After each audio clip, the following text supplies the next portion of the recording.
4월 14일 마감 시장입니다. 자, 오늘 국내 증시는 상승 마감을 했지만 사실 장 초반에는 꽤나 변동성을 보이는 모습이 나왔습니다. 원래 트럼프 대통령이 14일, 오늘이죠. 최근 이제 백악관에서 발표했던 이 전자제품, 뭐 노트북이라든가 스마트폰에 대한 관세가 유예될 수 있다는 발언에 대해서 지금 트럼프 대통령의 의견과 좀 엇갈렸죠. 그러면 트럼프 대통령이 그러면 내가 오늘 14일날 반도체 관련해가지고 구체적으로 발언하겠다라고 이야기했는데 이게 밀렸습니다. 이게 일주일 정도 밀리면서 여기에 그런데 일부 기업들에게는 충분한 유연성 줄 수 있어, 이런 발언을 했죠. 이게 최근에 이제 애플 관련된 기사가 계속적으로 나옵니다. 애플, 테슬라 같은 경우에는 공장이 중국 쪽에 굉장히 많이 있기 때문에 만약에 관세를 매기게 된다면은 실제로 자국 기업들이 피해를 볼 수밖에 없는 거잖아요. 그렇기 때문에 공장을 이전할 정도의 어느 정도 기간을 주기 위해서 또 유연성을 발휘할 수 있지 않을까. 이런 것들은 애플에만 주겠습니까, 여러분들? 네, IT 기업들이라든가 뭐 공장이 중국이라든가 좀 멕시코에 많이 있는 기업들에 대해서는 약간 유예가 될 수 있다는 좀 기대감이 나오게 되면서 오늘 전체적으로 미국 양화 선물 시장도 올랐고요. 트럼프 관세 발언이 연기되면서 국내 시장도 강세가 나왔습니다. 특히 환율이 갑자기 급락이 나왔단 말이에요. 어제 저 발언 나오고 나서. 그래서 역시 지금 시장의 이런 이 방향성을 가져가는 거는 정말 트럼프 대통령이 말 한마디, 그냥 여러 가지 경제 지표보다는 딱 그 말 한 줄에 시장이 이렇게 크게 반응한다는 거는 트럼프 대통령이 조금만 시장에 좀 유하게 발언을 몇 개만 더 던져준다면은 충분히 시장의 반등을 좀 기대해 볼 수 있을 것 같습니다. 특히 여러분들 코스피가 벌써 2455포인트예요. 코스피는 2500포인트 아래가 확실히 지금 과대납폭 구간이라고 사람들이 인지를 하고 있는 것 같습니다. 다만 거래대금이 6조 5천억 원. 야, 이거 좀 심각하긴 합니다. 여러분, 양시장 거래대금이 13조 원이에요. 이거 5년 전으로 지금 회귀했거든요.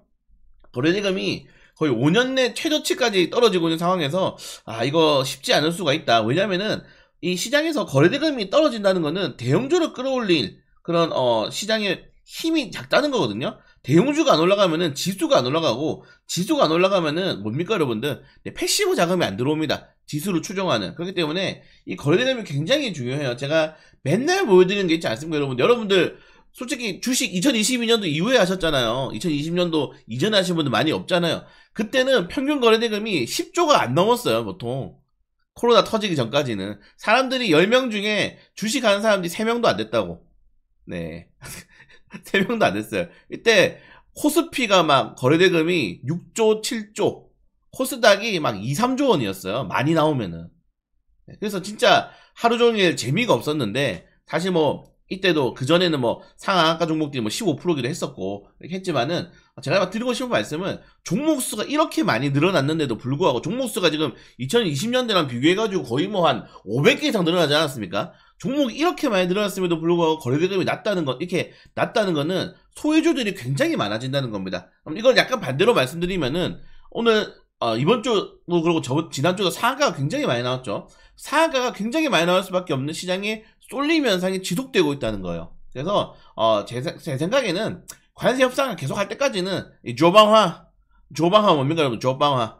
네, 조선, 방산, 화장품 체크하면서 상한가는 정책 테마주를 한번 노려보는 그런 매매를 계속적으로 해야 될 좀 필요가 있을 것 같다. 이렇게 말씀을 드리고 싶고요. 그래서 뭐 오늘도 정책 테마주 위주로 상한가 굉장히 많이 나왔는데 이렇게 좀 해야 될 필요가 있을 것 같고, 오늘 한덕수 권한대행이 이제 알래스카 관련해서 이야기를 했는데, 제가 알래스카는 물어보지 말고 묻어들어고 말씀드렸지 않습니까? 우리 포스코 그룹에도 다 올랐어요 이제. 네, 그래서 알래스카 관련 테마주들이 아마 이 관세 협상 카드로 쓸 수 있는 가장 한국의 큰 재료입니다.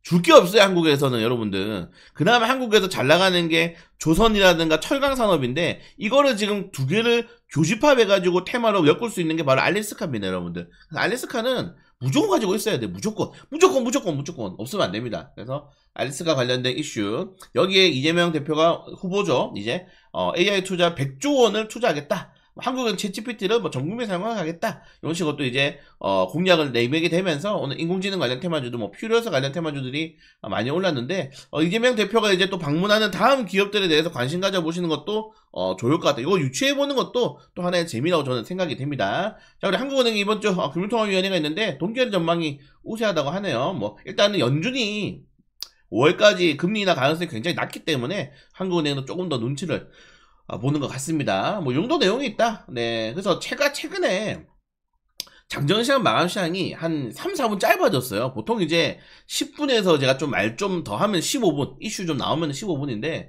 최근에는 뭐 말씀드릴 게 없습니다. 이 시장 자체가 반복되고 있는 게 그냥 4월 넘어가면서 계속 반복되고 있어요. 이렇게. 똑같은 시장. 거래대금은 낮아지는데 쏠림 현상은 지속되고, 방산주도 오르고, 조선주도 오르고, 화장품주도 오르고, 그러면서 상한가 같은 경우에는 정치테마주도 오르고, 이런 식으로 반복되고 있지 않습니까? 그래서 이거 따라가야 돼요. 이 패턴은. 갑자기 거래대금 터지면서 막 시장 다 끌어올릴 수 있는 그런 재료가 나오진 않습니다. 결론적으로는 우리나라에서 줄 수 있는 내용들은 뭡니까, 여러분들?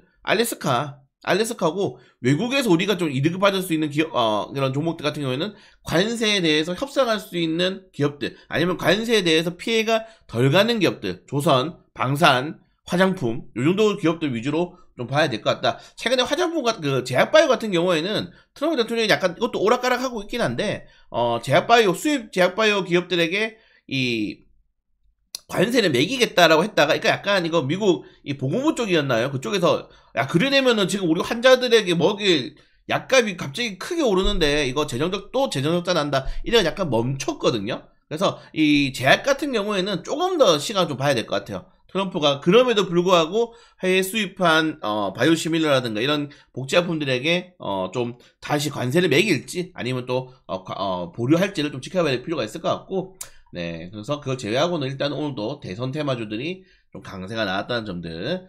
네, 그리고 이재명 대표가 지금 계속적으로 뭐 대권 행보를 하고 있는데, 이제 다음 어디 갈지가 중요할 것 같아요. 뭐 정해져 있죠. 로봇, 자동차. 이제 왜냐면 성장주 위주로 보통 가니까, 저는 이제 약간 그 컬처, 그 엔터 미디어 쪽을 생각을 하고 있거든요. 저는 그래서 SAMG 가는 거 아니냐 막 장난식으로 말씀을 드렸는데, 실제로 갈 수 있습니다. 그래서 대선 주자들이 실제로 이렇게 기업들을 방문하는 거는 그 기업이 굉장히 큰 모멘텀이 될 수 있기 때문에 이것도 좀 잘 체크해 볼 필요가 있을 것 같고, 자, 시간 내에서는 아리스카 관련 테마주들이 강세가 나왔습니다. 좀 아쉬워요. 이 포스코 그룹주를 괜히 좀 들어가가지고 다른 종목들은 못 사는 게 아쉬운데, 왜냐면은 우리가 또 규칙이 있지 않습니까? 똑같은 테마 섹터를 겹치게 사지 말자. 여기 있어가지고 좀 아쉽긴 한데, 자, 그래도 너무 좋은 종목들 만약에 또 등장하면은 또 한번 더 공략해 보도록 하겠습니다. 자, 시간에서는 또 이제 뭐 많이 올랐던 종목들이 조정이 좀 나왔다는 점들까지 말씀드리면서, 네, 최근에는 여러분들 좀 여유롭죠? 왜 여유롭냐면은, 그래도 지수가 떨어지자마자 바로 반등이 나와요, 지금. 그리고 한국 주식시장이 의외로 강합니다, 의외로. 네, 꽤나 강한 시장을 지금 버티고 있어요. 그래서 제가 한국 주식시장은 강할 수밖에 없다. 왜? 이미 기업 청산 가치보다 현재 주가가 떨어졌기 때문입니다. 그러니까 기업들이 지금 너무 가소평가된 종목들이 많다는 거죠. 그렇지만 우리나라 같은 경우에는 이 거래대금이 너무 떨어지고 있는 그런 건 리스크도 있기 때문에 결국 수급이 집중되는 종목들 위주로 계속 공략하면서 시장이 조금 더 좋아지기를 기다려볼 수 있도록 하겠습니다. 네, 오늘도 고생 많이 하셨고, 오늘 라방에서 막 우리 프로그램 매매 막 이야기하는 종목들 상한가 2개나 가가지고 열받아 죽겠어요. 내일은 꼭 상한가 잡을 수 있도록 하겠습니다.